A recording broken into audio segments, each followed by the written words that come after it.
These verse from a nursery rhyme, passed down orally from generation to generation, describes the story of a city and the sea.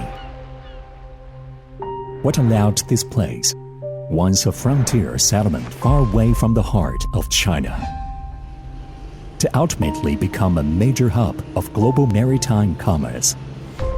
This seaport, which is located in neither the Yellow River nor the Yangtze River Valley, achieved astonishing levels of prosperity between the 10th and 14th century, unequaled anywhere else around the world, turning it into a legend of the East. Who set in motion the events that allowed such prosperity to persist for 400 years? And who is responsible for preserving and passing down that history throughout the past millennia of history?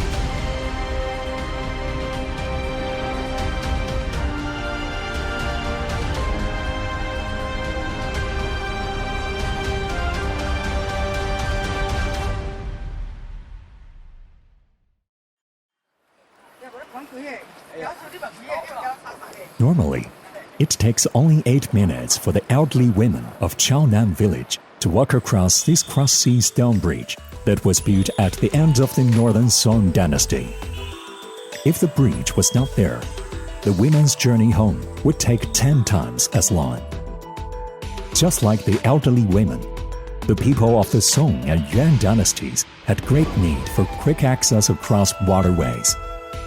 To address this problem, they built hundreds of massive stone bridges, setting off a bridge-building boom that would last 300 years, right through the era of greatest commercial prosperity.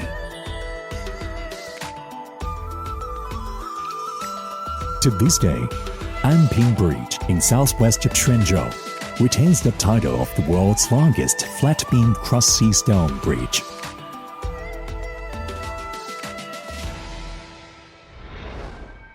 However, what really astonishes researchers is that when you line up the directions indicated by each of these bridges, what you get is a massive land and water transportation network.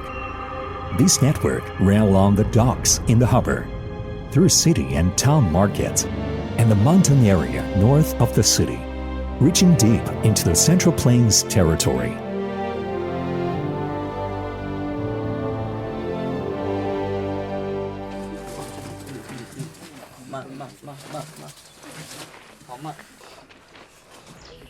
Through these Songyuan mining pits, as well as a 5-meter thick layer of iron slag, the Shaocaopu iron production site of Qingyang village in Anxi demonstrates a massive ironware production base.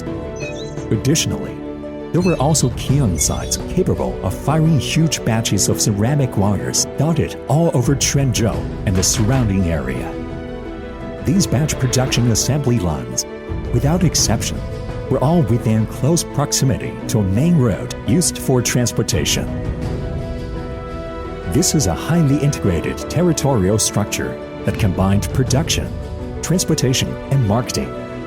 Was this brilliant orchestration of such large territory something that happened organically, or was it planned out intentionally?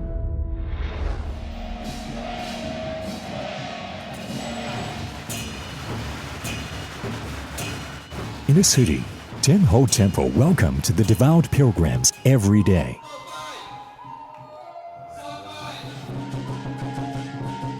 Outside the city, each time fishing folk went out to sea, they offered sacrifices to their sea gods.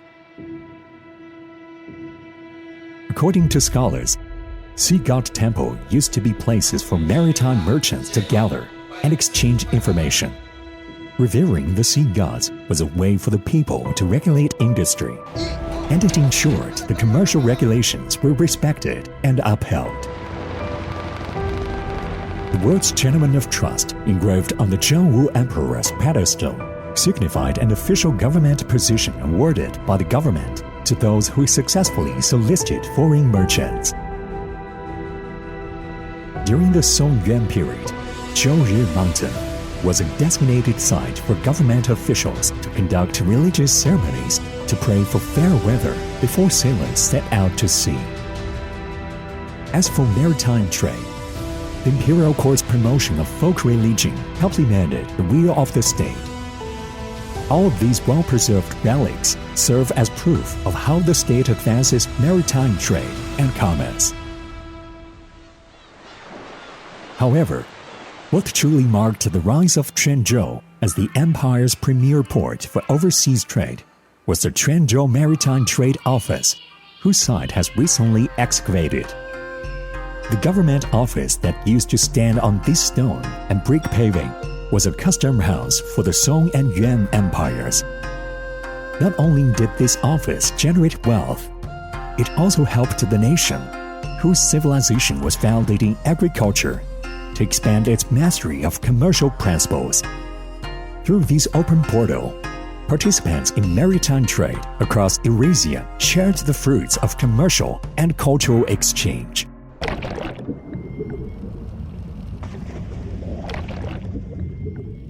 A Fujian-built ship from the Southern Song dynasty was discovered at the bottom of the South China Sea. This discovery opened the floodgates for Chinese underwater archaeology.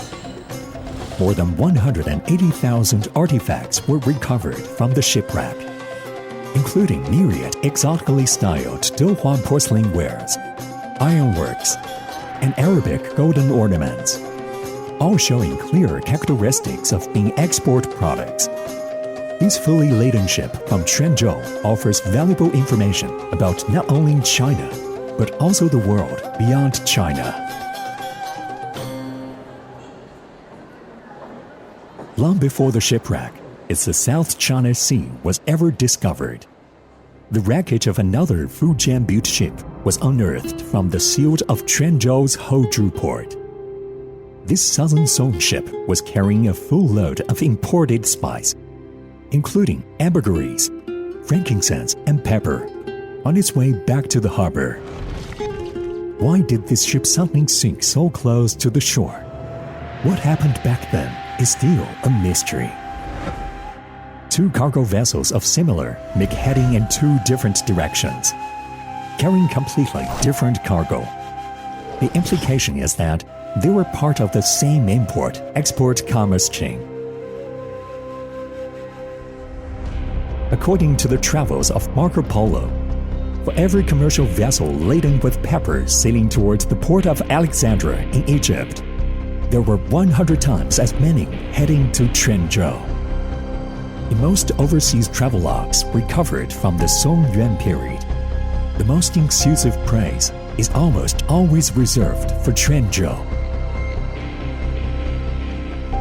Located on the longest shipping line in medieval times, Quanzhou was unrivaled in terms of the volume of trade conducted. This has attracted the curiosity of scholars.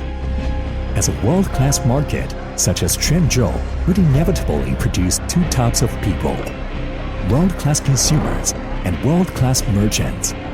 So, who were they?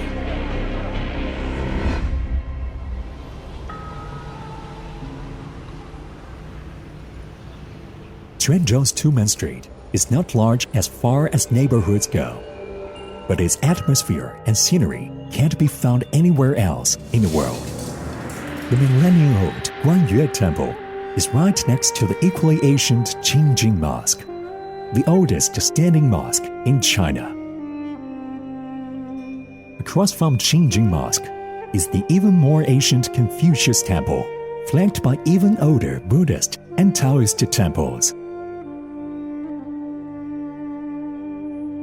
What is fascinating is that a large group of imperial clansmen once settled in this area. The Southern Clan Office was their administrative agency. In the Southern Song shipwreck, archaeologists discovered these wooden tags bearing the names of the owners of various goods. Among them is this tag with the character for Southern House written on it, referring to a member of the imperial clan of that time.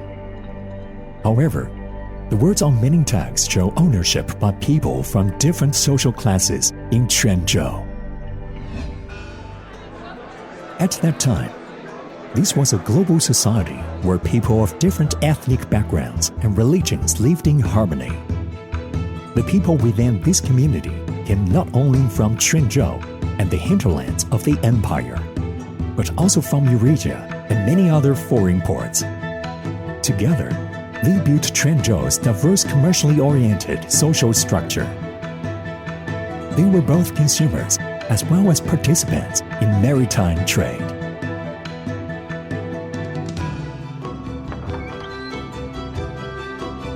During that era, in which almost everyone was involved in commerce, even monks in temples, out of their commitment to improving the welfare of the people, were actively involved in bridge and road construction and river dredging to build ports, and some even participated directly in foreign trade activities.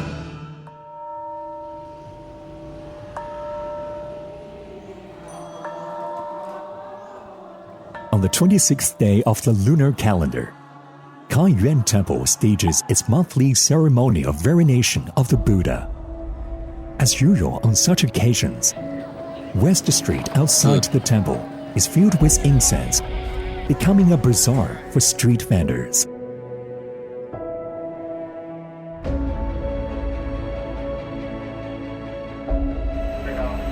As imported stone material is unloaded from the ship by crane at Shihu port, the Chinese freighter named Zidong is preparing to head out to sea.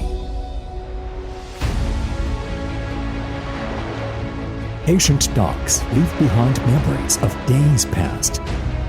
The stone pagodas along the shoreline still serve as navigation markers guiding mariners home.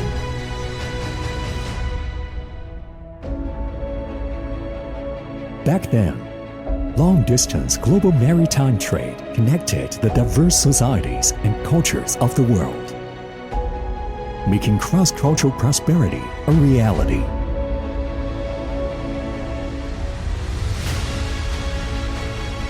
Today, as the heart of the eastern terminal of the sea route, Quanzhou's maritime voyages continue unabated. The fascinating city of Quanzhou remains committed to advancing global maritime trade through inclusivity and accessibility. The exchange of civilizations that began along the Asian maritime Silk Road continues in this new era.